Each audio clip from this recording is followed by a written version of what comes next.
Hi friends, welcome to FM Tamil stories channel. உங்கள் காதுகளுக்கு இனிமையான காதல் கதைகளை கேட்டுணர நம்ம எஃப்எம் தமிழ் ஸ்டோரிஸ் சேனலை சப்ஸ்கிரைப் பண்ணிக்கோங்க. இப்போ வாங்க கதைக்குள்ளே போகலாம். தொலைந்தேனடி உன்னில் நான், இக்கதையின் நிறைவு பகுதி. வீடு வந்து சேர்ந்தவுடன் இருவரும் காலை உணவை முடித்துக்கொண்டு தங்கள் அறையில் பயணத்தின் சோர்வு காரணமாக சில நாட்களுக்கு பின் ஒருவரின் அருகாமையில் மற்றவர் நிம்மதியான உறக்கத்தை தழுவினர். மதிய உணவு நேரத்திற்கு பின் எழுந்த நிகழ் பக்கத்தில் கணவன் இல்லாத வெற்றிடத்தை கண்டு இவங்க எங்கே எழுந்து போனாங்க என்ற சிந்தனையுடன் எழுந்தவளின் மனதில் நேற்று கணவன் சொன்ன முக்கியமான மீட்டிங் ஞாபகம் வந்து அதற்கான தீர்வை தந்தது.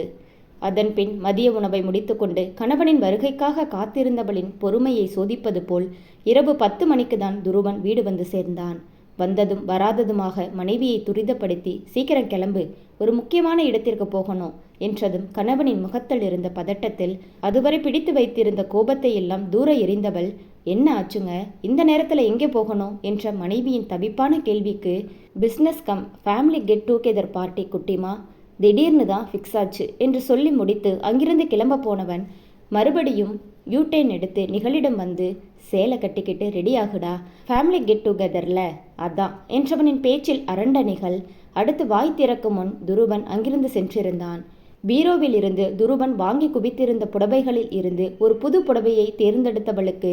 இதை எப்படி கட்டுவது என்ற கேள்வி எழுந்து அவளை சோகத்தில் ஆழ்த்திய அதே நேரம் அங்கு கதவை தட்டிவிட்டு நிகழின் அனுமதியுடன் உள்ளே வந்த முத்தம்மாள், சின்னையா உங்களுக்கு சேலை கட்டிவிட சொன்னாங்க கண்ணு என்றதும் தன் கணவனின் அக்கறையான செயலில் அவள் சோகம் எல்லாம் பறந்தோட அதன் பிறகு உற்சாகத்துடனே நிகழ் அடுத்து வந்த நிமிடங்களை கடத்தினாள் என்றே சொல்லலாம். நிகழுக்கு சேலை கட்டிவிட்டு அவள் ரெடியானவுடன் இறுதியாக அவள் தலையில் மல்லிகை பூவை சூட்டி அதை தோள்களின் இருபுறமும் தவளவிட்டு நிகழை பார்த்து திருஷ்டி வலித்த முத்தம்மாள், மகாலட்சுமி மாதிரி இருக்கடா கண்ணு என்று சொல்லிவிட்டு அங்கிருந்து நகர்ந்து சென்றார். ஓகே, எல்லாத்தையும் மறுபடியும் ஒரு தடவை செக் பண்ணிடுங்க என்றவாறு ஃபோனில் யாருடனோ பேசிவிட்டு ஃபோனை அணைத்தபடி மனைவியின் வருகையை எதிர்பார்த்து மாடிப்படியை நோக்கிய துருவனின் எதிர்பார்ப்பை பொய்யாக்காமல் படிகளில் இறங்கிக் கொண்டிருந்த மனைவியை கண்டு பிங்க் நிற லைட் வெயிட் சில்க் சாரியில் அதற்கான தோதான நகைகளின் பிரதிபலிப்பில் நெற்றி வகுட்டில் புதிதாக சூடியிருந்த குங்குமத்தில் கண்களில் மையிட்டு அதன் வழியாக நான் ஓகேவா என்ற கேள்வியை தன்னை நோக்கி செலுத்தியபடி படிகளில் இறங்கிக் கொண்டிருந்த நிகழின் அழகிய வதனத்திலும் அதில் வெளிப்பட்ட இளமை ரகசியங்களிலும் சித்தமெல்லாம் பித்தம் கொண்டு தன்னிலை இழந்து கொண்டு இருந்தவனின் நிலையை அறியாத நிகழோ கணவனிடம் இருந்து வெளிவராத வார்த்தைகளில் அவனை நெருங்கி, ஏங்க நான் நல்லா இல்லையா என்றவளின் பரிதாபமான பேச்சிலும் உழுக்களிலும் தன்னிலை அடைந்தவன், என்ன கேட்ட என்று கேட்க, என்னாச்சு இவங்களுக்கு என்று எண்ணியவள், நான் ஓகேவான்னு கேட்டேன் என்று கேட்க, அதை கேட்டவனின் எண்ணமோ எங்கு எங்கோ செல்ல, ஆனால் தற்போதைய தன் நிலையை நினைத்து தன்னைத்தானே கட்டுப்படுத்தி கொண்டவன், சூப்பரா இருக்க என்று சொன்னவுடன் முகம் மலர்ந்தவளின் கண்ணச்சிவப்பு அவனை மேலும் சோதிக்க, அதற்கு மேல் அங்கு நிற்க முடியாமல் திணறியவன், சரிவா கிளம்பலாம், லேட் ஆயிட்டே போகுது என்று அவள் கைப்பிடித்து அழைத்து சென்று காரில் அமர வைத்து காரை எடுத்தவனின் முகத்தில் இருந்த டென்ஷனை கண்டு, ரொம்ப முக்கியமான பிஸ்னஸ் மீட்டிங்கா என்று கேட்டவளின் பேச்சிற்கு ஆமாம் என்றவனின் தலை ஆட்டலில் அவன் இடது கையின் மீது தனது வலது கையை வைத்து அழுத்தியவள், ஒன்றும் டென்ஷன் ஆகாதீங்க, எல்லாம் நல்லபடியா நடக்கும். அடுத்து நடக்கப் போகும் சம்பவம் அவள் வாழ்க்கையையே மாற்றப்போவது தெரியாமல் ஒரு பெரிய கேட் திறந்து நீண்ட நடைபாதையின் இரு மருங்கிலும் விளக்கு கம்பங்கள் சீரான இடைவெளியில் மின்னிக்கொண்டு இருந்ததை கண்டு கொண்டே காரில் பயணித்து கொண்டிருந்த நிகழ் கார் ஒரு அரண்மனை போன்ற தோற்றத்தில் இருந்த ஒரு பங்களாவின் முன் நின்றதும் காரை விட்டு இறங்கியவள், இது யார் வீடுங்க என்றதற்கு, இது நம்மளோட பீச் ஹவுஸ் தான், ஃபேமிலி கெட் டுகெதர்னால இங்கே வச்சா நல்லா இருக்கும்னு தோணுச்சு, அதான் இங்கேயே ஃபிக்ஸ் பண்ணிட்டோம் என்றவனின் பதிலை கேட்டவாறு வீட்டினுள் சென்றவள் அங்கு வேறு யாரும் வந்ததற்கான அறிகுறி தென்படாததால் எல்லோரும் எப்போ வருவாங்க என்றவுடன், எல்லாரும் ஆண்டி வேணும்னு நினைக்கிறேன், சரி எனக்கு கொஞ்சம் அரேஞ்ச்மெண்ட்ஸ் பண்ண வேண்டியிருக்கு அதனால் என்று துருவன் சொல்லி கொண்டு இருக்கும் போதே அவன் பேச்சில் இடையிட்ட நிகழ், என்ன பண்ணணும்னு சொல்லுங்க, நானும் உங்களுக்கு ஹெல்ப் பண்ணுறேன் என்றவளின் பேச்சை கேட்டவனோ, நீ பண்ணுற அளவுக்கெல்லாம் இங்கே ஒரு வேலையும் இல்லை, ஸோ நீ மேலே போய் நம்ம ரூமில் வெயிட் பண்ணு, நான் அவங்க எல்லாம் வந்த உடனேயே உன்னை கூப்பிடுறேன் என்ற துருவனின் சொல்லை கேட்ட நிகழும் கணவனுக்கு பதிலாக சிறு தலையாட்டலை கொடுத்துவிட்டு கணவன் சுட்டிக்காட்டிய அறைக்கு சென்று அறை முழுவதையும் நோட்டம் விட்டு கொண்டிருந்த நிகழ் கட்டிலிற்கு நேர் எதிராக இருந்த பிரெஞ்சு விண்டோவின் திரை விலக்கி அதன் கதவை திறந்தவுடன் முகத்தில் வீசிய குளிர் காற்றில் அப்படியே இமை மூடி ஒரு நிமிடம் ரசித்தவளின் திறந்த இமைகள் இன்னும் அகலமாக விரிந்தது. அங்கு தெரிந்த காட்சியில் பௌர்ணமி நிலவின் வெளிச்சத்தில் மின்னிக் கொண்டிருந்த கடலும் ஓயாது அடித்து கொண்டிருந்த அலைகளின் நடனமும் நிகழின் மனதை அப்படியே அதன்பால் இருக்க, அந்த ஏகாந்த நிலையில் கடலின் அற்புத அழகில் மெய்மறந்து நிகழ் எவ்வளவு நேரம் இயற்கையை ரசித்து கொண்டிருந்தாலோ, உடலில் ஏறிய அதிக குளிர்ச்சியின் காரணமாக தன்னிலை அடைந்து கைகள் இரண்டையும் தேய்த்தபடி கன்னத்தில் வைத்தவளுக்கு அப்பொழுதுதான் இன்னும் மேலே வராத கணவனின் செயலும் புதிய இடத்தின் தனிமையும் நிகழின் மனதில் ஒருவித அச்சத்தை எழச் செய்ய, அதற்கு மேல் அங்கிருக்க முடியாமல் கீழே செல்ல முடிவெடுத்து வாயில் கதவை நிகழ் திறக்கவும் கரண்ட் போகவும் சரியாக இருந்தது. அதுவரை சாதாரணமாக இருந்த நிகழின் பயம் விஸ்வரூபம் எடுக்க, அதில் உடல் அதிர அரண்டு கத்த போனவளின் செயலை தடுக்கும் விதமாக 2 வலிய கரங்கள் அவள் கைப்பற்றி வெளியே இழுத்து வாய்ப்புத்திய செய்கையில் சப்த நாடியும் ஒடுங்க, அதிர்ந்தவள் கைப்பற்றியவனிடம் இருந்து விடுபட எண்ணி, ஏய் குட்டிமா, நான் தான், பயப்படாத என்ற கணவனின் பேச்சை கேட்டவுடன் தான் நிகழுக்கு போன உயிரை திரும்பி வந்தது. அதன் வெளிப்பாடாக துருவனின் கைகள் தளர்ந்த மறு வினாடி அவனை கட்டி அணைத்து இருந்தவள், நான் பயந்தே போயிட்டேன், ப்ளீஸ் என்னை விட்டு எங்கேயும் போயிடாதீங்க என்றவளின் பயம் அவளின் குரலில் வெளிப்பட்ட மனைவியின் முதுகை ஆதரவாக தடவி கொடுத்த துருவன், நான் இருக்கும்போது உனக்கு என்ன பயம், சரிவா போகலாம் என்றதும், கணவன் கூட இருந்தாலே போதும் என்று எண்ணிய நிகழ் எங்கு செல்கிறோம் என்று கணவனிடம் கேட்கவில்லை. அதற்கான பதிலை துருவனும் அவளிடம் சொல்லவும் இல்லை. வரவேண்டிய இடம் வந்தவுடன் மனைவியை தனக்கு முன்னால் நிறுத்திய துருவன் அவளுக்கு பின்னால் நின்று கொண்டு தன்னுடைய ரேடியம் வாட்சை பார்த்தவன் ஃபோனை எடுத்து யாருக்கோ மெசேஜ் ஒன்றை அனுப்பிவிட்டு 54 என்று துருவன் சொல்வதை கேட்டவளோ, என்னாச்சுங்க, இப்போ எதுக்கு லூசு மாதிரி 1 2 3 அதுவும் தப்பாக சொல்லிக்கிட்டு இருக்கீங்க என்று கணவனிடம் பயத்தை மீறி நக்கலாக கேட்டுக்கொண்டிருந்த அதே சமயம் துருவன் 1 என்று சொன்ன மறுநொடி வானத்தில் பல வண்ண வண்ண வான வேடிக்கைகள் வானை கிழித்து கொண்டு வெடிக்க, அதில் தன் பேச்சை நிறுத்திவிட்டு வானத்தை அண்ணாந்து பார்த்து நிகழ் அதிசயித்து கொண்டிருக்கும் போதே திடீரென்று அவளுக்கு முன்னால் சிறிது தூரத்தில் இருளை கிழித்து கொண்டு வெளிப்பட்ட விளக்கு வெளிச்சத்தில் கண்கள் கூச கண்ணை மூடி, என்ன அது என்று ஆர்வமிக கண் திறந்து பார்த்தவளுக்கு அவள் பார்வையில் விழுந்த காட்சியில் விழிகள் இரண்டும் அப்படியே அங்கேயே நிலைக்குத்தி நின்றது. அதற்கு காரணம் அவள் பார்த்து கொண்டிருந்தது ஒரு பெரிய பேனர் வடிவில் ஒளிவிளக்குகளால் அலங்கரிக்கப்பட்டு மின்னிக் கொண்டிருந்த அவளுடைய அழகான சிரித்த முகமும், அதற்கு கீழே ஹாப்பி பர்த்டே நிகழினி என்ற வாசகமும் தான். அதை கண்டு பிரமித்து போய் இருந்தவளின் காதில் உரசிய கணவனின் இதழ்கள் சொல்லிய ஐ லவ் யூ பொண்டாட்டி என்ற உயிர் உருக்கும் வார்த்தையில் அப்படியே அதிர்ந்து திரும்பி கணவனை பார்த்தவளுக்கு அந்த மிதமான வெளிச்சத்திலும் அவன் கண்கள் வழியாக காட்டிய காதலில் உள்ளுக்குள் கரைய முடிந்தது. கணவனின் கண்களிலும் பேச்சிலும் வெளிப்பட்ட காதலில் நிகழ் தன்னை மறந்து நின்று சில நொடி தன்னிலை வந்த மறுநொடி கண்களில் கண்ணீர் பணிக்க, தான் பார்த்ததும் கேட்டதும் நிஜமா என்ற கேள்வியை விழிகளில் தாங்கியபடி கணவனை பார்வையால் விழுங்கிக் கொண்டிருந்தாள் நிகழ். மனைவியின் வெளிவீச்சின் அர்த்தத்தை உள்வாங்கிய துருவன் அதற்கு பதிலளிக்கும் விதமாக அவள் முகத்தை தன் கைகளால் ஏந்தி கொண்டு கண்களில் அவளை காதலுடன் நிறைத்து ஐ லவ் யூ நிகழ் என்று தன் ஒட்டுமொத்த காதலையும் ஒரு ஆழ்ந்த குரலில் மனைவியிடம் கோர, எதை கேட்க வேண்டும் என்று இதுநாள் வரை நிகழ் தபம் இருந்தாலோ அந்த வார்த்தையை கேட்ட அடுத்த கணம் அவளின் உணர்வை அவளின் இதயமும் உணர்ந்ததோ என்னவோ, அது அதன் வேகத்தை கூட்டி நிகழின் உடல் முழுவதும் ஒரு சந்தோஷ அலையை பாய வைக்க, அந்த இன்ப வெள்ளத்தில் மூழ்கி கொண்டு இருந்தவளின் பேச்சற்ற தன்மையை கண்ட துருவன், ஏய் இங்கே ஒருத்தன் எவ்வளோ ஃபீல் பண்ணி லவ் சொல்கிறேன், அதுக்கு கொஞ்சமாவது ரெஸ்பான்ஸ் பண்ணறியாடி நீ, என்னமோ யாருக்கோ வந்த விருந்தோன்னு அப்படியே செல்ல மாதிரி நிற்கிற என்றவனின் கடுப்பான பேச்சில் இதழ் புன்னகையுடன் கணவனை நோக்கியவள், இப்போ உங்களுக்கு நான் என்ன ரெஸ்பான்ஸ் பண்ணணும்னு நினைக்கிறீங்க என்று விழிகளில் குறும்பு மின்ன, அதே சமயம் நேசக்குரலில் சொல்ல மனைவியின் விழி வீச்சில் தடுமாறியவன், அதெல்லாம் தானா வரணும், யார் சொல்லியும் வரக்கூடாது என்று ஆதங்கத்துடன் சொல்லிக் கொண்டிருக்கும் போதே அந்த இடம் முழுவதும் ஒளி வெளிச்சத்தில் பிரகாசித்தது. அப்பொழுதுதான் நிகழால் அந்த இடத்தின் முழு அலங்கரிப்பையும் ஒழுங்காக பார்க்க முடிந்தது. தான் இருக்கும் இடம் அந்த வீட்டின் டெரஸ் போல என்று நினைத்தவள், ஆனால் அப்படி சொல்ல முடியாதபடி அதன் 4 புறமும் சிவப்பு ஸ்கிரீன் தொங்கவிடப்பட்டு அதன் ஒவ்வொரு விளிம்பிலும் ஹார்ட் வடிவ பூப்பந்து தொங்கவிடப்பட்டு அதன் மேல் கூரையில் ஒரு பெரிய வட்ட வடிவ வண்ண விளக்குகள் மிளிர்ந்து கொண்டிருக்க, அதன் பிரம்மாண்டத்தில் வாய்ப்பிழக்காத குறையாக அதிசயத்து நின்று கொண்டிருந்த நிகழின் முகம் வெளிப்படி கொந்தளித்துக் கொண்டிருந்த உணர்வுகளை கண்களால் இதயத்தில் நிரப்பிக் கொண்டிருந்த துருவன் இப்படியே நின்னுட்டு இருந்தா அப்புறம் யார் கேட்க விட்டுறது, வா போலாம் என்று கைப்பிடித்து அழைத்து சென்றவனின் இழுப்புக்கு செல்ல முனைந்த நிகழின் பாதம் ஏதோ மென்மையான குவியலில் புதைய உடனே நடையை நிறுத்தி புடவையை தூக்கி கீழே பார்த்தவளுக்கு அப்பொழுதுதான் அந்த இடம் முழுவதும் சிவப்பு ரோஜா இதழ்களால் நிரப்பப்பட்டிருப்பது தெரிய, அதை கண்டு கண்களில் முறைப்புடனும் அதற்கு நேர்மாறாக இதழில் புன்னகையுடனும் கணவனை நோக்கியவள், இது எல்லாம் உங்களுக்கே கொஞ்சம் ஓவரா இல்லை என்று நக்கலாக கேட்க, ஹலோ மேடம், இன்னைக்கு என் பொண்டாட்டி பர்த்டே, நேரம் இல்லாததுனால தான் இந்த இடத்த மட்டும் ரோஸால ஃபில் பண்ணேன், இல்லைனா இந்த வீட்டையே என்று சொல்லி கொண்டு இருக்கும்போதே இரண்டு பக்கமும் தலையாட்டியபடி, நோ இந்த தெருவையே ரோஸால ஃபில் பண்ணியிருப்பேன், என்ன புரியுதா என்றவளின் கெத்தான பேச்சில் அகமகிழ்ந்து போனவள், நீங்க செஞ்சாலும் செய்வீங்க என்று சொல்லிவிட்டு மேற்கொண்டு நடக்க ஆரம்பித்தவள் அந்த பெரிய இடத்தின் நடுவில் வீற்றிருந்த டேபிளில் கூம்பு வடிவில் கீழிருந்து மேலாக 5 அடுக்குகள் கொண்ட ஒரு வெள்ளை நிற கேக்கின் ஒவ்வொரு அடுக்கை சுற்றியும் சிறு சிறு இதயம் வரையப்பட்டிருக்க, அதன் விளிம்பில் happy birthday my sweet heart நிகழ் என்று எழுதப்பட்டு அதை சுற்றி மெழுகுவர்த்திகள் நிறுத்தப்பட்டு இருந்ததை கண்டு நெகிழ்ந்து கொண்டிருக்கும் போதே துருவன் மெழுகுவர்த்திகளை ஏற்றி,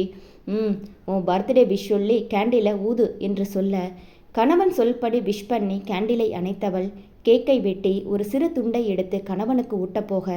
மனைவியின் செயலை தடுத்து நிறுத்தி அவள் வாயில் அந்த கேக்கை ஊட்டிய துருவன், இன்னைக்கு மாதிரியே நீ என்னைக்கும் சந்தோஷமா இருக்கணும் குட்டிமா, அதுதான் என் லைஃப்ல என்னோட ஒரே விஷ் என்று அவள் நெற்றியில் இதழ் பதித்து கூற, கணவனின் நேசத்திலும் அவனது விஷிலும் உள்ளத்து அன்பை கண்டு எல்லையில்லா ஆனந்தம் கொண்டவள் மறுபடியும் ஒரு பீஸ் கேக் எடுத்து அவனுக்கு ஊட்டிவிட்டபடி, என்னோட பர்த்டே கிஃப்ட் எங்கே என்று கேட்க, அதை கேட்டவனும், அடி பாவி, இந்த செட்டப் எல்லாம் பார்த்தா உனக்கு கிஃப்டா தெரியலையா என்று நக்கலாக சுற்றி உள்ளதை கண்களால் காட்டியபடி கேட்க, அது அது என்று முதலில் இழுத்தவள், இது எல்லாம் நாளைக்கே காணாம போயிடும், எப்பவும் என் கூடவே இருக்கிற மாதிரி ஒரு கிஃப்ட் கிடையாதா என்று ஆசை குரலில் கேட்டவளின் கேள்வியில் உள்ளுக்குள் அப்படியே உருகி போனவன் அதை வெளிக்காட்டாமல் முகத்தில் எல்லளவுடன், அதானே நீ எவ்வளோ பெரிய தில்லாலங்கடின்னு எனக்கு தானே தெரியும் என்றவன் பாக்கெட்டில் இருந்து ஒரு சிறு பெட்டியை எடுத்து அதிலிருந்து ஒளி வீசிக் கொண்டிருந்த டைமண்ட் ரிங்கை எடுத்து நிகழின் கைகளில் மாட்டிவிட,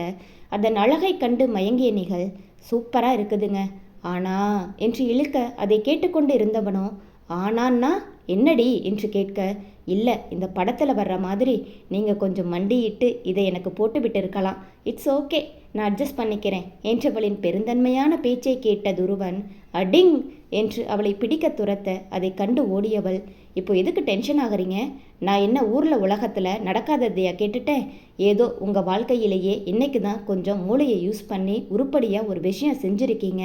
அதை கொஞ்சம் ஒழுங்காக செய்யுங்கன்னு சொன்னால் அது ஒரு குத்தமா என்று சமாதான தூது விடுறேன் என்ற பெயரில் துருவனை இன்னும் காண்டாக்கி கொண்டே ஓடிக்கொண்டிருக்க, மனைவியின் பேச்சில், நீ என்னை படுத்துகிற பாட்டுக்கு நான் உனக்கு இவ்வளவு செஞ்சதே அதிகம், இதில் உனக்கு படத்தில் வர்ற மாதிரி வேற செய்யணுமோ என்றபடி மனைவியை துரத்தி கொண்டு இருந்தவனின் பிடியில் சிக்காமல் அங்கும் இங்கும் கணவனுக்கு போக்கு காட்டி ஓடிக்கொண்டிருந்த நிகழின் சேலை தடுக்கி ஒரு இடத்தில் தடுமாறி கீழே விழப்போனவளின் செயலில் பதறிய துருவன், ஏய் பாத்தடி என்று கத்திக்கொண்டு ஒரே எட்டில் நிகழிடம் பாய்ந்து அவள் இடுப்பில் கை கொடுத்து தன்னோடு சேர்த்து அணைத்தபடி மனைவியை கைவளைவில் கொண்டு வந்து நிறுத்தினான் துருவன். கடைசி நேரத்தில் கீழே விழாமல் தப்பித்ததில் ஒரு பெருமூச்சு வெளியிட்டு ஆசுவாசமான அதே பாவனையை முகத்தில் வெளிப்படுத்திய நிகழ், நல்ல வேலை தப்பிச்ச என்று கூறிக்கொண்டே கணவனை நோக்கியவளுக்கு இப்பொழுதுதான் தான் நன்றாக மாட்டிக்கொண்டோம் என்பது கணவனின் கண்களில் இருந்த பார்வை மாற்றத்திலும் வெற்றிடையின் மீது அவன் கொடுத்த அழுத்தத்திலும் நிகழுக்கு புரிய, ஆனாலும் ஒன்றும் செய்ய முடியாமல் துருவனின் நெருக்கம் அவளின் வயிற்றில் பட்டாம்பூச்சிகளை பறக்க, அதில் தன்னிலை இழந்து கொண்டிருந்த காதில், உனக்கு நான் கிஃப்ட் கொடுத்தேல்ல, எனக்கு எதுவும் கிஃப்ட் இல்லையா என்றவனின் ஆழ்ந்த குரலை அவளை மேலும் இம்சித்தாலும், உங்களுக்கு என்ன வேணும்னு சொல்லுங்க, ஆனால் உங்ககிட்ட தான் எல்லாம் இருக்கே, அப்புறம் நான் என்ன உங்களுக்கு என்று சொல்லிக்கொண்டு இருக்கும்போதே கழுத்தில் புதைந்த கணவனின் தீண்டலில் சப்த நாடியும் அதிர பேச்சிழந்து உறைந்து போனவளின் நிலை அறியாதவனோ, எனக்கு நீ வேணும் நிகழ், நீ மட்டும்தான் வேணும், இப்போ இங்கேயே என்று உறுதியாக சொன்னவனின் குரல் அடுத்த கணமே, என்னால் இதுக்கு மேலேயும் வெயிட் பண்ண முடியும்னு தோணலை குட்டிமா என்று கெஞ்சலுக்கு மாற, கணவன் பேச்சின் அர்த்தத்திலும் அவனின் உரசல்கள் கொடுத்து கொண்டிருந்த மயக்கத்திலும் அப்படியே துவண்டு பேசாமடந்தையாக கண்மூடி கணவன் நெஞ்சில் சாய, மனைவியின் செய்கையில் அவள் முகத்தை நெஞ்சில் இருந்து விலக்கி பார்த்த துருவனுக்கு நிகழின் துடிக்கும் இதழ்களும் அவள் முகத்தில் காட்டிய உணர்வுகளும் அவனுக்குள் ஒரு வெறியை உண்டு பண்ண அதை அடக்க முடியாமல் நிகழின் இதழை தன் இதழ் கொண்டு அடக்கியவனுக்கு தெரியவில்லை. இனிமேல்தான் அது தன் அடங்காத்தன்மையை அவனுக்கு காட்டும் என்று. அதேபோல் அவளின் இதழில் ஆரம்பித்து மனைவியிடம் முன்னேறி கொண்டு இருந்தவனின் செயலில் நிகழின் உடல் முழுவதும் கூச்சத்தில் நாணம் கிளர்ந்தெழுத்து கணவனை தடுக்கச் சொல்லி ஆணையிட அதன் பிரதிபலிப்பாக தன் எதிர்ப்பை கணவனிடம் காட்டி அவனை தள்ளிவிட்டு கணவனின் முகம் காணா வண்ணம் திரும்பி நிற்க, ஆனால் சித்தம் எல்லாம் தாபம் கொண்டிருந்த துருவனால் நிகழின் செய்கை எதனால் என்று புரிந்து கொள்ள முடியாமல் அவளை பிடித்து இழுத்து அங்கிருந்த சுவற்றில் தனக்கெதிராக சாய்த்து நிறுத்தியவன் அவள் நகரா வண்ணம் அவள் மீதே சாய்ந்து கொண்டு, இப்போ உனக்கு என்னடி பிரச்சனை என்று எரிச்சலுடன் சொல்லி கொண்டிருக்கும் போதே நிகழின் மருண்ட விழிகளின் அழைப்புறுதலில் அவளின் அச்சத்தை உணர்ந்து கைமுஷ்டி இறுக்கத்தில் தன் வேகத்தை சற்று குறைத்து தன்னைத்தானே சுய உணர்வுக்கு கொண்டு வந்தவன், சாரிடா, ஏதோ ஒரு வேகத்தில் உனக்கு விருப்பம் இல்லைன்னா நான் உன்னை டிஸ்டர்ப் பண்ணலை, ரியலி சாரி என்று அங்கிருந்து நகரப்போனவளின் பேச்சில் இருந்த ஏமாற்றம் நிகழின் உள்ளத்தை கிழிக்க அந்த நிமிடம் அவளுக்கு தெரிந்தது புரிந்தது எல்லாம் கணவனின் ஏக்கமும் ஆசையும் தான். அது புரிந்த அடுத்த வினாடி கணவன் கை தன்னை விட்டு போகாத வண்ணம் துருவனை நிறுத்தியவள், நான் விருப்பம் இல்லைன்னு உங்ககிட்ட சொன்னேனா என்று தட்டு தடுமாறி தலை குனிந்த நிலையிலேயே சொல்லி முடிக்க, அதை கேட்டு இதயம் எகிரி குதிக்க திரும்பி மனைவியின் முகம் பார்த்த அதே சமயம் ஒருவேளை அவள் தனக்காகத்தான் இவ்வாறு சொல்கிறாளோ என்ற கேள்வி துருவனின் மனதில் எழ,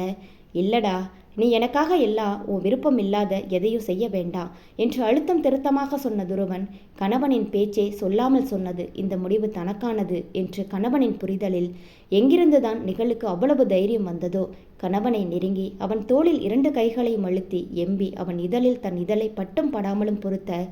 பொருத்தியது மட்டும்தான் நிகழுக்கு தெரியும். அதன் பின் எப்பொழுது அது கணவன் வசமானது என்று சத்தியமாக அவளுக்கு தெரியாது. அதன் பின் அதை தெரிந்து கொள்ளும் நிலையிலும் அவள் இல்லை. கணவனின் வேகத்திற்கு ஈடு கொடுக்க முடியாமல் திண்டாடிய நிகழ் பற்றுக்கோளாக துருவனின் சட்டையை இறுக்க பற்றி தன் உணர்வுகளை அதன் இறுக்கத்தில் காட்ட, மனைவியின் இணக்கத்தில் துருவனின் ஒவ்வொரு அணுக்களிலும் நிகழ் மீதான மோகம் அதிகரிக்க, அதுவரை நிகழின் முகம் கழுத்து என்று அவளை மீட்டுக்கொண்டிருந்தவன் அதன் அடுத்த கட்டமாக அதற்கு கீழ் செல்ல முடிவெடுத்து அதற்கு தடையாக இருந்த அவளின் முந்தானையை விலக்க முற்பட, அதில் நிகழின் பெண்மை தானாக விழித்து முந்தானை விலகாமல் கையால் அதை தடுத்து நிறுத்தி பதறியபடி அக்கம் பக்கம் பார்த்தவனின் செயலில் இந்த முறை மனைவியின் முகப்பதட்டத்தில் தான் செய்ய இருந்த காரியம் புரிந்து நிகழை விட்டு சிறிது விலகி நின்றவனின் விலகல் 1 நிமிடம் தான் நீடித்தது. அடுத்த கணமே மனைவியை கைகளில் ஏந்தி இருந்தான் துருவன். கணவனின் திடீர் செயலில் முதலில் தடுமாறிய நிகழ் அதிர்ந்து துருவனின் முகத்தை ஏறிட, ஆனால் கணவனின் முகத்தில் இருந்த குறும்பு பார்வை சொன்ன செய்தியில் அவனை மேலும் பார்க்க முடியாமல் அவன் கழுத்தை கட்டிக்கொண்டு அவன் மார்பிலேயே கண்மூடி தஞ்சம் புகுந்தாள் நிகழ். தங்கள் அறைக்கு வந்து கட்டிலில் மனைவியை கிடத்தியவனின் செயலில் கண் திறந்த நிகழுக்கு இதற்கு முன் தான் இருந்த அறை இல்லை என்பதும் அறையில் இருந்த நேர்த்தியான அலங்காரமுமே சொல்லாமல் சொன்னது இது கணவனின் வேலை என்று. இதுதான் உங்களுடைய முக்கியமான ஃபேமிலி கம் பிஸ்னஸ் மீட்டிங்கா என்பது போல் அங்கு இருந்த அலங்கரிப்பை கண்களால் காட்டி முறைத்தவளின் முறைப்பை எல்லாம் காற்றில் பறக்க விட்டவன், அஃப்கோர்ஸ் பேபி, நான் தான் அப்பவே சொன்னேன்ல ஃபேமிலி கெட் டுகெதர் பார்ட்டின்னு. அதை நீ சரியா புரிஞ்சுக்கலைன்னா அதுக்கு நான் என்ன பண்ண முடியும் என்று நிகழை நெருங்கியபடி விஷமமான புன்னகையுடன் கண்ணடித்து சொன்னவனின் பேச்சில் 2 அர்த்தம். நிகழின் முகத்தை செவ்வானமாக்க அதை ரசித்தபடி மனைவியின் பக்கத்தில் படுத்து ஒரு விரலால் அவளின் முகவடிவ தீண்டியவனின் தீண்டலில் ஊனும் உயிருட உருக நிகழின் இமை தானாக மூட, அதற்காகவே காத்திருந்தவன் போல் மனைவியை முத்தங்களால் குளிப்பாட்டியவனின் கைகள் மனைவியின் சேலையை விலக்கி அவள் மேலேயே கொடியென படர, அதுவரை அறிந்திராத மனைவியின் மென்மையில் இத்தனை நாள் அடக்கி வைத்திருந்த துருவனின் மோகமும் தாபமும் கரை உடைந்த அணை போல் வேகம் எடுத்து நிகழை தாக்க, கணவனின் அதிவேக தாக்குதலை தாக்குப்பிடிக்க முடியாமல் மிரண்ட நிகழை கொஞ்சியும் கெஞ்சியும் சரிக்கட்டிய துருவன் வாழ்க்கை எனும் கடலில் தாம்பத்தியம் எனும் முத்தை ஒருமுறை பத்தாது என பலமுறை மனைவியின் ஒத்துழைப்பில் சந்தோஷத்துடன் கைப்பற்றி கரை ஏறினான் துருவன். இந்த நொடி தன் வாழ்க்கை முழுமையடைந்ததாக உணர்ந்த துருவன் அதை தனக்கு பரிசளித்த மனைவியின் மீது எல்லையில்லாத காதல் உருவாக, அதன் பிரதிபலிப்பாக அவள் நெற்றியில் ஒரு ஆழ்ந்த முத்திரையை பதிக்க, அதை உணர்வுபூர்வமாக அனுபவித்து உள்வாங்கியவனோ தன் பெண்மையை களவாடியவனின் நெஞ்சிலேயே ஒரு பரவசம் மனம் முழுவதும் பரவ, சாய்ந்து சோர்வின் காரணமாக இமை மூட, நிகழை அணைத்து கொண்டு அந்த அதிகாலை வேளையில் நித்ராதேவியிடம் சரணடைந்த துருவனின் மனமோ நிம்மதியில் நிறைந்திருந்தது. மறுநாள் உறக்கம் கலைந்து முதலில் எழுந்த துருவன் தன்னை கட்டிக்கொண்டு தூங்கும் மனைவியின் கலைந்த தோற்றத்திலும் அவள் தூங்கும் அழகிலும் அவனுக்குள் மறுபடியும் மோகத்தை மூள அதில் மறுபடியும் மனைவியை நெருங்கி அவன் செய்த லீலைகளில் உறக்கத்திலிருந்து விடுபட தோன்றாமல் சினுங்கிக் கொண்டிருந்த நிகழின் செய்கைகள் துருவனுக்கு இன்னும் போதை ஏற்றுவதாக இருக்க அதை அறியாத நிகழோ, ப்ளீஸ்ங்க, நிஜமாவே என்னால் முடியலைங்க,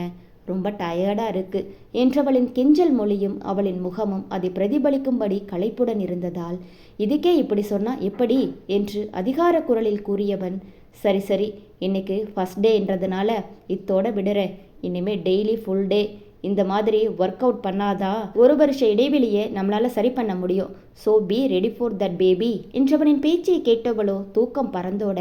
என்னது ஃபுல் ஷிஃப்டா என்று அதிர்ந்து விழிக்க மனைவியின் முகம் போன போக்கையும் அவளின் அதிர்விலும் உள்ளத்தில் உற்சாகம் பொங்க மேலும் அவளை கலவரப்படுத்தி பார்க்க எண்ணியவன், எஸ் பேபி, அதில் உனக்கு என்ன சந்தேகம் என்று அசால்ட்டாக சொல்லிவிட்டு, ஓகே வா போய் குளிக்கலாம் என்று உல்லாச குரலில் அழைத்தவனின் பேச்சை கேட்ட போர்வையை போர்த்தியபடி எழுந்து கட்டிலின் பின்னோக்கி சென்று, நிகழ், நான் எதுக்கு உங்க கூட, ஃபர்ஸ்ட் நீங்க போய் குளிச்சுட்டு வாங்க, அப்புறம் நான் போய் குளிச்சுக்கிறேன் என்றவளில் பேச்சு எல்லாம் பேச்சாக மட்டும்தான் இருந்தது.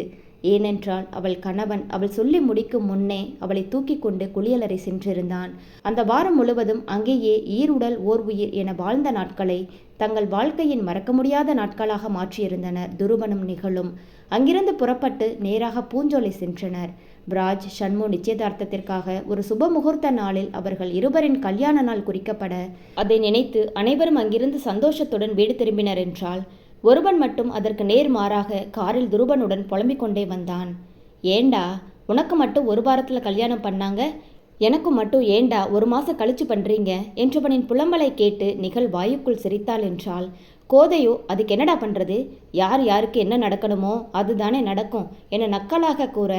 அதானே, என்னடா இன்னும் ஹிட்லர் வாய் திறக்காம இருக்காங்களேன்னு நினைச்சேன் என்று வாயுக்குள் முணங்கி கொண்டிருக்கும் விராஜ் துருவனை அழைத்த கோதை, ஏண்டா துருவன், நல்லா விசாரிச்சியா அந்த பொண்ணுக்கு இவனை பிடிச்சிருக்கான்னு, ஏன்னா அந்த பொண்ணு தலை குனிஞ்சு இருந்ததை பார்த்தா எனக்கு என்னவோ டவுட்டாக இருக்கு என்றவரின் சந்தேகத்தில் நிச்சயதார்த்தம் அன்னைக்கு பொண்ணு தலை குனிஞ்சு இருக்காம குத்தாட்டம் போட்டுக்கிட்டா இருக்கும் என மனதில் நினைத்த பிராஜ் கோதை பேச்சில் அவரை திரும்பி எரிக்கும் பார்வை பார்க்க, அதை கண்ட கோதையோ, போடா டேய், நீ எல்லாம் என்னை ஒன்றும் பண்ண முடியாது என்று எதிர்பார்வை பார்த்த கோதை அதன் பிறகு பிராஜின் தாயிடம் முகத்தை திருப்பி கல்யாணம் குறித்த மற்ற பேச்சை பற்றி பேச ஆரம்பித்தார். இப்படியே மற்றவரின் கிண்டலுடனும் பிராஜின் புலம்பலுடனும் நாட்கள் விரைய பிராஜ் எதிர்பார்த்த அவனின் கனவு நாளான அவனின் திருமண நாளும் அழகாக விடிந்தது. சென்னையில் ஒரு பெரிய மண்டபத்தில் சொந்தமும் பந்தமும் நிறைந்திருக்க ஐயர் மந்திரங்கள் ஓத கரும சிரத்தையாக அவர் சொல்வதை வாய் சொல்லிக் கொண்டிருந்தாலும் பிராஜின் பார்வை நொடிக்கொரு முறை தன்னவளின் வரவை எதிர்பார்த்தபடிதான் இருந்தது. அவனுக்கு குறையாத தவிப்புடன் நிகழை அந்த மண்டபம் முழுவதும் தேடிக்கொண்டிருந்த துருவனின் கண்களில் நிகழ் ஒரு அறையை நோக்கி செல்வது பட அவளை பின்பற்றி அந்த அறைக்குள் சென்று கதவை சாத்தி தாளிட்டபடி மனைவியை கைப்பிடித்து இழுத்து அணைத்தவனின் அதிரடி செயலில் அவனிடமிருந்து விடுபட போராடியவளின் போராட்டத்தில் துருவனுக்கு உள்ளுக்குள் கோபமேல, ஏய் இப்போ எதுக்கடி ஓவரா சீன் போடுற என்று எரிச்சல் குரலில் கூற, என்ன பண்றீங்க நீங்க, விடுங்க நான் போகணும் என்றபடி மன்றாடிய நிகழின் பேச்சை கேட்டு கொஞ்சம் கூட மனமிறங்காத துருவன், ஏய் ஒழுங்க அசையாம இருடி, நேத்தே சண்முவுக்கு துணைக்கு போறேன்னு இங்க வந்துட்ட, என்னை பத்தி கொஞ்சமாவது யோசிச்சியாடி என்றவனின் ஆதங்க பேச்சை கேட்டவள், ஒரு நாள் தானே, என்னமோ ஒரு மாசம் பிரிஞ்சிருந்த மாதிரி சீன் போடுறீங்க, ஏய் யாரடி சீன் போடுறது, காலையில இருந்து என்கிட்ட சிக்காம நீதான் சீன் போட்டுக்கிட்டு இருக்க என்றவனின் பார்வை தன் மேனியில் மொய்ப்பதைக் கண்டு உள்ளுக்குள் குளிர் பரவ உடலெல்லாம் மின்சாரம் பாய முகம் சிவந்தவள் மற்றதையெல்லாம் மறந்து அப்படியே சிலையென நிற்க அதை கண்டு உள்ளுக்குள் ரசித்தபடி மனைவியை நெருங்கிய துருவன், நான் உன்னை எவ்வளோ மிஸ் பண்ணேன் தெரியுமா குட்டிமா என்று தாப குரலில் கூறியபடி அவளின் இதழ் நோக்கி குனிந்து அவள் இதழ் தேனை பருகும் நேரம் கதவு தட்டும் ஓசை கேட்டு கடுப்பானவன், ச்சே நேரம் காலம் தெரியாம இவனுங்க வேற என்று பொறுமியவன் அது தொடர்ந்து வேகமாக தட்டப்பட்டதில் மனைவியை விடுத்து கதவை திறந்தவன் அங்கு மாப்பிள்ளை கோலத்தில் கண்ணில் கொலைவெறியுடன் நிற்கும் ராஜும் அவனை சமாதானப்படுத்த முயன்று கொண்டிருந்த இரு வீட்டு பெரியவர்களையும் கண்டு குழம்பி, டேய் அங்க மணமேடையில தாலி கட்டாம இங்க என்னடா பண்ற என்று கேட்க அதை கேட்டு பல்லை கடித்த பிராஜ், ஏண்டா கேட்க மாட்ட, உன்னையெல்லாம் மதிச்சு கல்யாணத்துக்கு கூப்பிட்டதுக்கு எனக்கு இதுவும் வேணும் இன்னமும் வேணும் என்று தன்னைத்தானே நொந்து கொண்டு பேசியவனின் பேச்சை கேட்ட துருவன், டேய் இப்போ எதுக்கு இந்த குதிக்கிற? ஏதோ முக்கியமான வேலை வந்ததுனால கொஞ்சம் பிஸி ஆயிட்டேன். அதுக்காக தாலி கட்டுறதை விட்டுட்டு இப்படியா என்ன தேடி மணமேடையை விட்டுட்டு வருவ? ஏண்டா இப்படி இருக்க? நான் இல்லாம தாலி கூட கட்ட மாட்டியா என்றவனின் அதிகார பேச்சில் வெகுண்டு எழுந்த பிராஜ், ஓ, உனக்கு அப்படி வேற ஒரு நினைப்பு இருக்கா? உன்னெல்லாம் என்று துருவனின் கழுத்தை நெரிக்கப் போகும்போதே ஐயர், நல்ல நேரம் முடிய போகுது, சீக்கிரம் வாங்க என்று சத்தமிட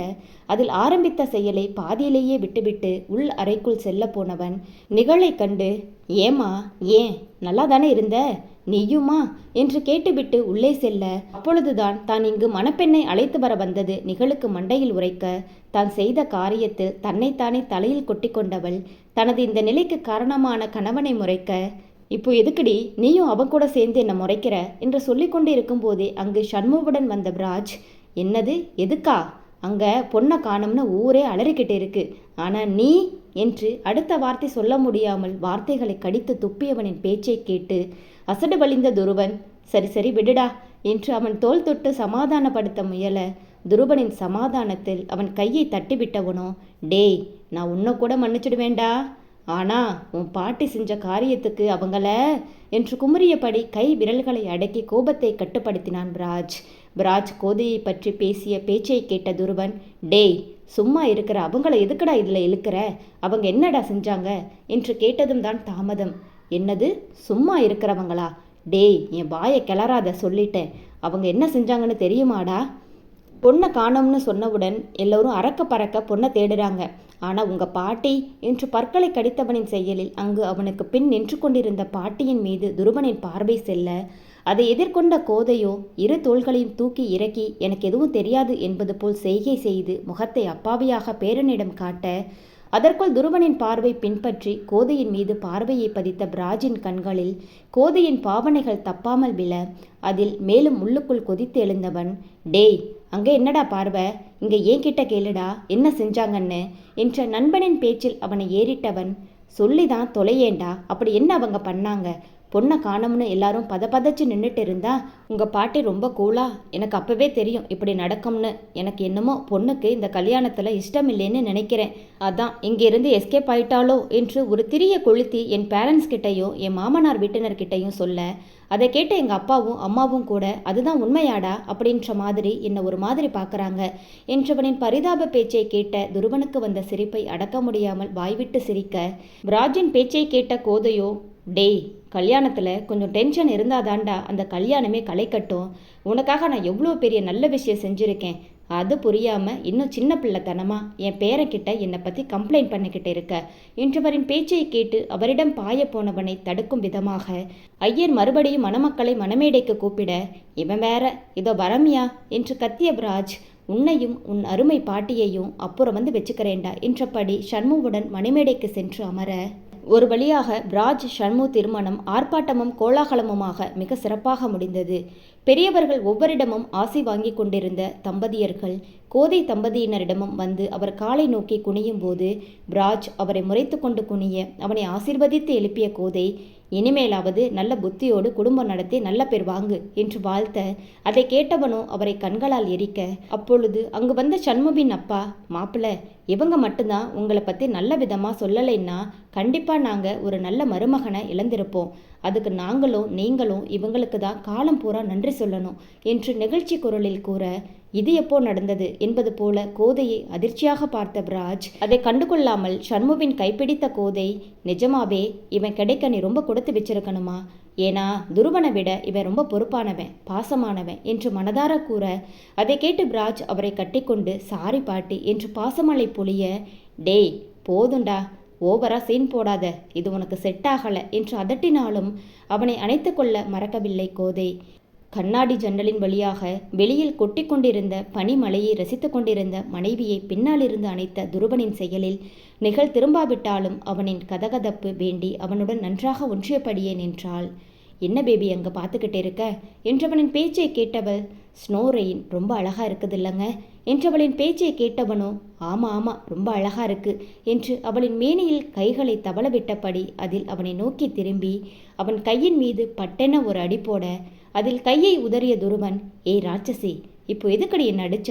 என்றவனின் கேள்விக்கு பின்ன அடிக்காம நான் எதை சொல்கிறேன், நீங்கள் எதை சொல்கிறீங்க என்றதும் கண்களில் காதலை காட்டி, இப்போ நான் என்ன தப்பாக சொல்லிட்டேன்? ஒவ்வொருத்தருக்கு ஒவ்வொன்று அழகாக தெரியும், எனக்கு நீ மட்டும்தான் அழகு குட்டிமா என்று சொன்னவனை கண்களால் கோபத்துடன் முறைத்தவளின் செயலில் கடுப்பானவனோ, ஏண்டி நீ இந்த ஸ்னோவை பார்க்க தான் உன்னை ஹனிமூன்னு சொல்லி யூஎஸ்க்கு கூட்டிகிட்டு வந்தேனா என்று தலையில் அடித்து கொண்ட நிகழ், உங்களையெல்லாம் திருத்த முடியாது என்று அங்கிருந்து நகர முற்பட